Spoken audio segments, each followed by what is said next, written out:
And now they've got all the databases that are coming in, and it actually gives you a lot of good information. It does, a lot of good information, but you mentioned looking at the other properties to see what they are. And I think that's really the key. You have to, whether you're using Zillow or you're using Redfin, you have to look and see what else sold in the neighborhood.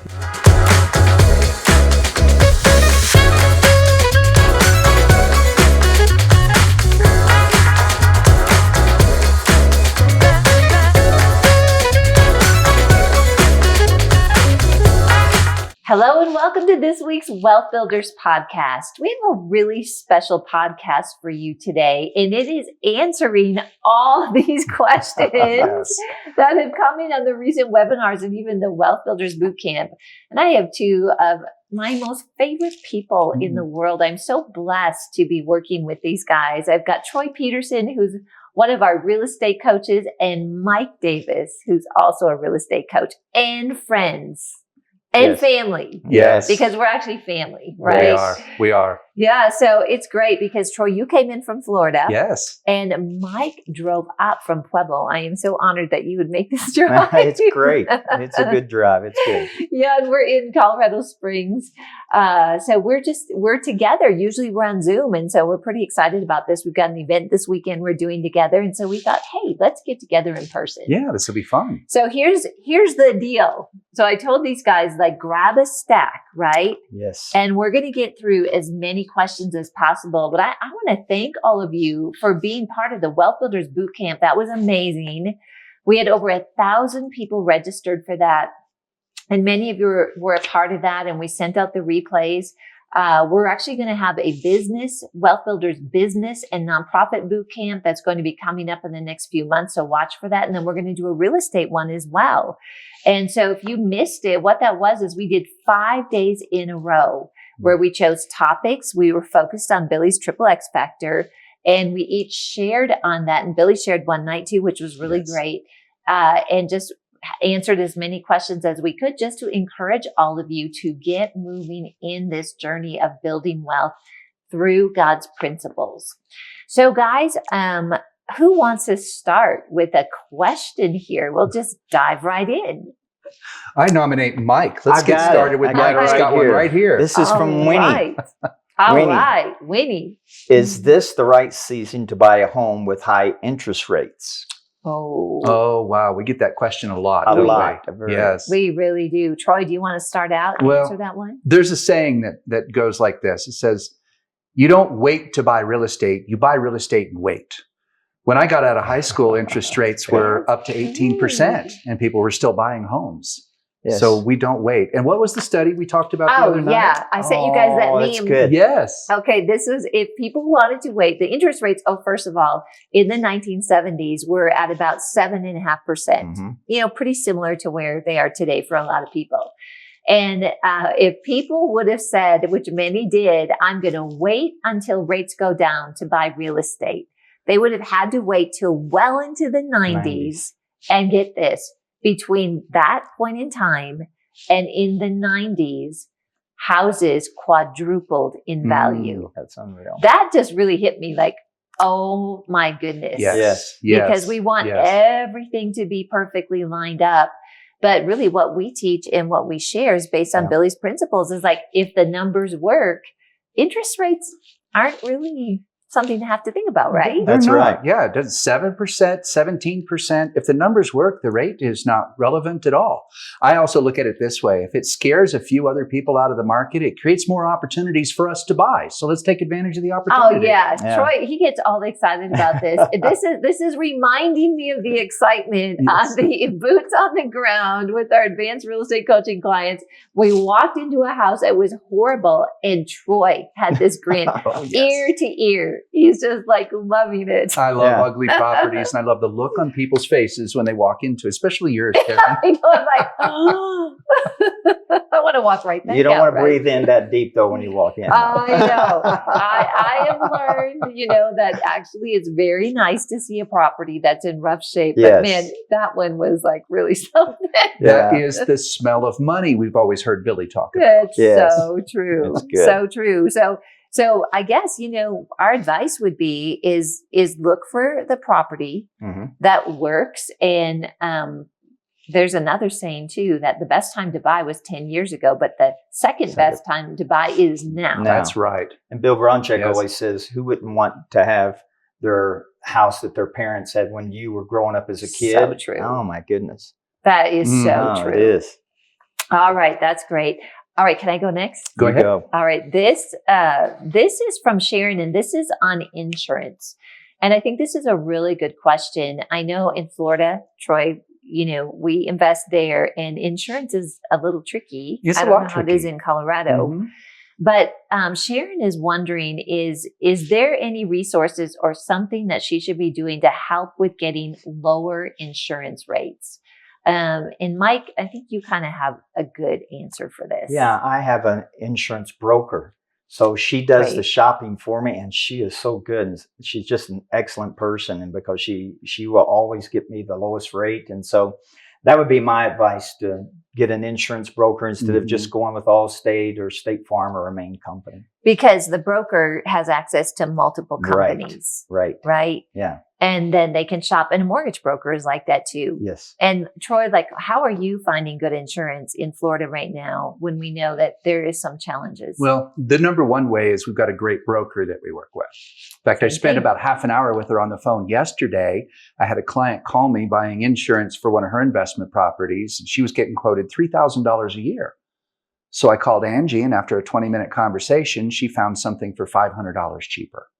That's so awesome. there is a good broker out there who can shop it and put forth the effort. And they'll save you a ton of money doing it. Yeah, that's really good. We actually use Angie too. Yes, you do. Thanks to your referral. So that's good. another thing, is ask friends and family That's who they right. go with. All right, Troy, do you have one next? I do. This is a great question. We hear this a lot. This is from Tammy. She asked, where does average appreciation play into our formula for determining a good real estate investment? I don't think appreciation is the thing we actually figure into our purchase. Right. We don't. And I think the reason for that is that it's kind of a bonus. And Yes. And if you look at the charts, those charts Billy shows them, we've shown them too. And you look at real estate, is that a 50-year chart or an 80-year chart? It's a long Goes period back. of Yeah, time. it does. Yeah. So even though there might be little downticks, upticks, but the trajectory is continually up. Mm-hmm. And so the appreciation, I would say, is kind of icing on the cake. Yes. But at the same time, that's really where you make the money in real estate. That is where you make the money. Like Billy always says, if you hold the real estate for 2 cycles, Yeah. then you're going to have a lot of wealth. Mm-hmm. So Yeah. you hold through the cycles, it makes all the difference.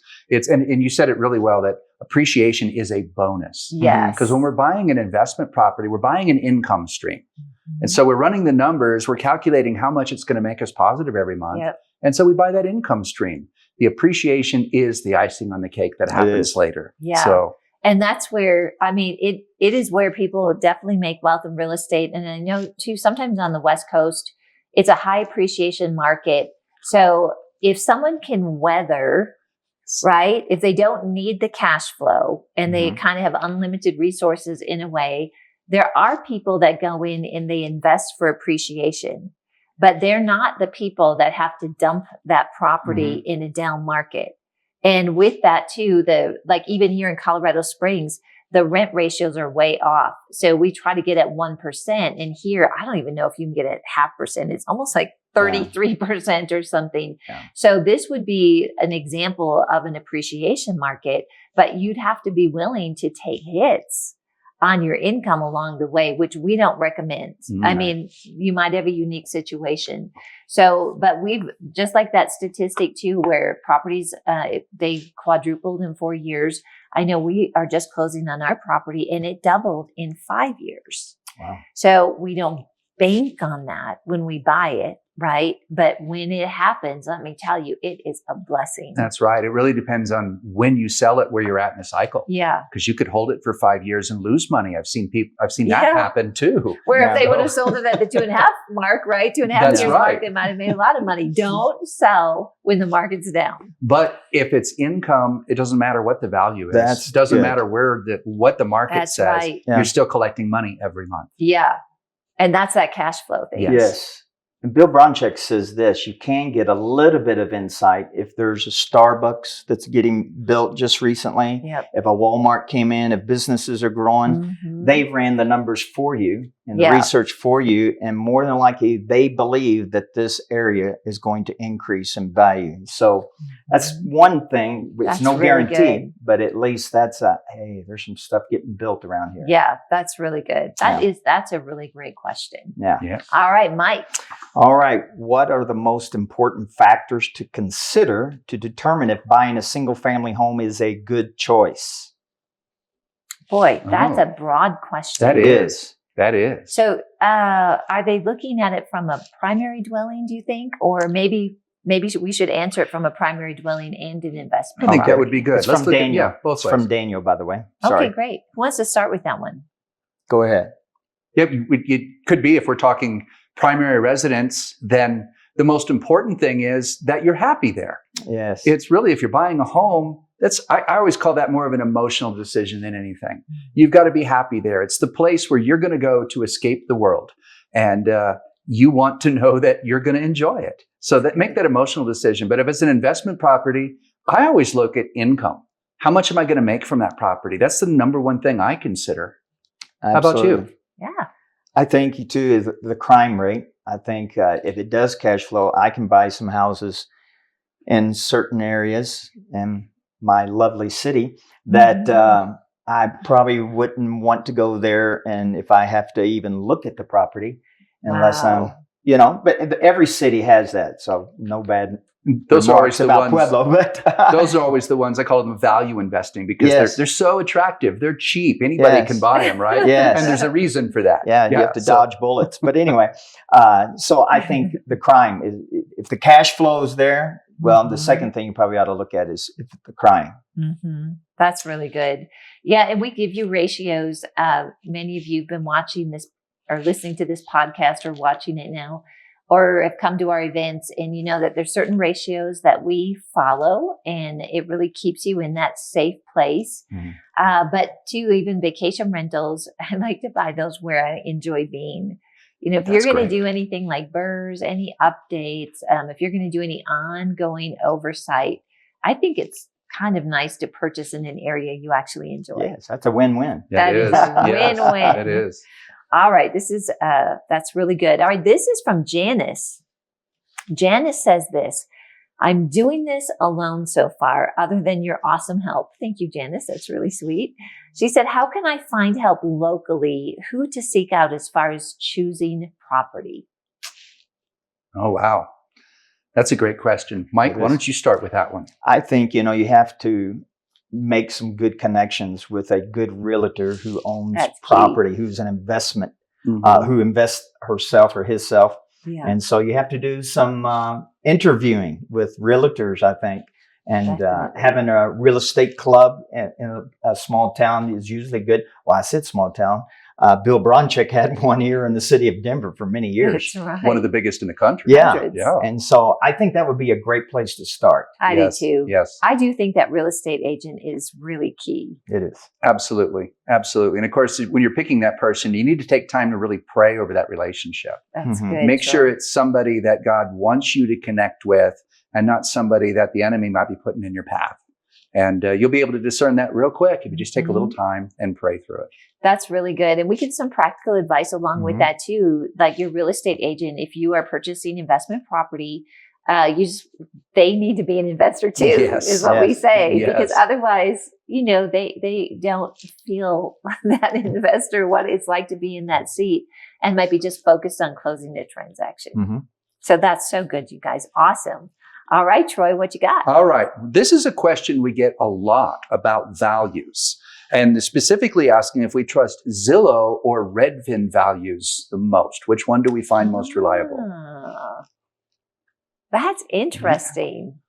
Because it's very easy to just look and say, what's the Zestimate on a property? Yeah. And I find that that's either right on or way off. And we're never sure, are we? I like looking at it, though. It does. It does. I think it gives me a clue, at least ballpark anyway. Yeah. Yeah, I think so. I have just started to use Redfin once in a while. And I have seen big variances between the two. Zillow, I think for the most part, those estimates give a good guide. Now, I have seen some, this is the problem, I think, with some of those, is if you've got something happening in that neighborhood that either maybe sold super high or sold super low, there's really no intelligence, you might say, in that assessment to know what the condition of that property was. And so I have seen that where maybe one property is redone, it looks amazing, another property is not redone, and it's a similar square footage on that estimate. But, you can look at that and just realize, okay, these are not, or these are apples and oranges. It's not comparing apples to apples. But I think the rent estimate, it has been actually really helpful. And you don't stop there, right? But it gives you a really good idea. And now they've got all the databases that are coming in, and it actually gives you a lot of good information. It does, a lot of good information. But you mentioned looking at the other properties to see what they are. And I think that's really the key. You have to, whether you're using Zillow or you're using Redfin, you have to look and see what else sold in the neighborhood. Yeah. And you do have to do like Karen said and click on the pictures and look, was it updated? Was it not? That's going to give you the best value. So don't just stick with what Redfin or Zillow might say right off the bat. Take time to dig into it and look at the details. Yeah, that's good. And that's where a good real estate agent is going to definitely help you. Absolutely. Yes. All right. This is a great question. This is from Wayne. And Wayne says, should we consolidate debt to a 0% credit card? We actually have a lot of questions in here about what to do with consumer debt. How important is it to get rid of before you start investing? So have you guys ever consolidated debt to a 0% credit card? Not a credit card. No. But Billy's XXX, he has the debt snowball teaching. Yes. So that's really good. Yeah. How to attack debt. I have a friend that that is kind of savvy with this, but she will actually kind of move debt around to 0% credit cards. So I don't know, it could have an impact if you have that many hits on your credit for inquiry. But I could see where it might help with a project to choose a 0%, where you're able to maybe fund some construction without paying interest. Because really the finance charges, when you look at a flip or a burr, it really gets up there. It can. That's where it'd be good to use a 0%. Yeah. So I've never transferred debt to it, because sometimes to transfer it, they attach a funding fee of 2 or 3%, which kind of negates the whole 0% philosophy. And then I try to watch credit score too. If I go out get a new credit card and it's got a $10,000 or a $20,000 limit at 0%, and I roll it over the debt on that and max it out, I've just wiped out my credit score. Yes. That is good. With that, the guide, it's like keep it at 33%, right? Exactly. Or of less, the balance or less. Right. And that really works because I'll notice like maybe I have a lot of business expenses that are showing up, and before this statement, I haven't had a chance to completely pay that down. And I'll get this little note from experience. Oh, your credit score has decreased. It's like, that's and it'll take a big decrease. Yeah, if you leave really too much of a balance on I've there. I've known that instead of waiting till it's due. I sent in a check halfway point. And so that helped keep my credit score up because I'm assuming they just look at it at the end. Oh, it's 75% of your total. And so if you pay half or pay it off, in 2 weeks instead of that, it keeps it down. That's a good suggestion. That is a really good suggestion. All right. That's awesome. Okay. Who is next? All right. I got one. It's not quite real estate, but we do get this question a lot. Eric asked this. He asked, how do you go about finding those divine relationships in business? That is a great question. Yes. So he goes on to ask if there's people you pursue and reach out for and looking for specifics. But I think we should all share a little something on that because it's very important. It's really important. And for me, the number one relationship to always maintain is the relationship with the Lord. Yeah. So spend time praying with him and thanking him for those divine connections. Yes. Because I've met people at the grocery store that wound up being a divine connection. I've met people in business. I've had people walked into my office at the most inopportune time to where I thought I don't have time for this. What am I doing wasting my time? And it turned out to be a divine connection. So you have to stay open as well. Mm-hmm. Yeah. So, That's really good. How about you, Mike? Well, Billy and Becky, you remember how they do this prayer together in the Yes. morning. And I don't know if you all notice this, but they pray for divine connections. They do. And so I believe that's a big thing that at least you're asking God, hey, I believe that, Lord, for divine connections. And I believe us, all of this Yes. being Totally. connected Yes. to Billy and having divine connections. And so I think, first of all, just to be honest, the Bible says if you want good friends, make sure you show yourself friendly. So when people say, I have no friends, I go ding, ding, ding, ding, ding. But you may want to show yourself a little more friendly. But anyway, right. I probably shouldn't have said that. But anyway, I think, if you're believing God for divine connections, He's going to make sure that they cross your path. Yeah, that's so Right. good. Yeah. You guys, the only thing I would maybe add to that or just give something more to think about is to position yourself in atmosphere or environments where people are kind of like-minded. That's good. And that's a good. lot of what we see with Wealth Builders. It We've is had like huge. our divine connection has happened because we have put ourselves in a Mhm. position to be part of the Wealth Builders family. So when you decide that you're going to go to a Wealth Builders event, or maybe it's another event in your area, you really up your chances of meeting really good connections. That's So really That is good. so good. That That is. is so good. Yeah. Yes. You may have to Thank step you. out of your comfort zone and not Yes. just stay in your seat when you're at the yes. convention. Get up and walk and mingle a little bit. So Yeah. that's really good. Oh, and I'll just share this too. We've had people from other states, and they said they've come and they've joined coaching, and they said, we have found our family, or like found our Oh. tribe, because the Lord had put this wealth building, idea in their heart.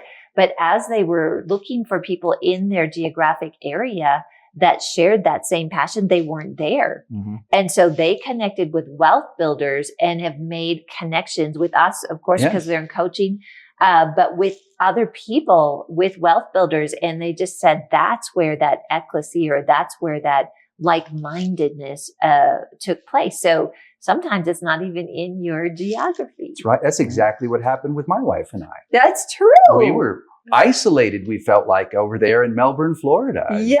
Really working to connect with people, and the few friends we had just weren't really meeting it. One trip to Wealth Builders, instant family, Wow. and now this international connection. It is just Amazing. a beautiful thing. You just trust God, you follow His heart, and He will always line you up with the right people. It's true. And now we're coming down there. There's a lot of people from Wealth Builders that are purchasing down in that area. Yes. So it's sort of like God is bringing those connections even to your geographic area. Yes. Wow, this is great. All right, you guys, our time is up. Boy, did this go fast. But I have good news for all of you. We're going to do a part 2. And we're going to cover more questions because we really want to be able to answer things that you are thinking about.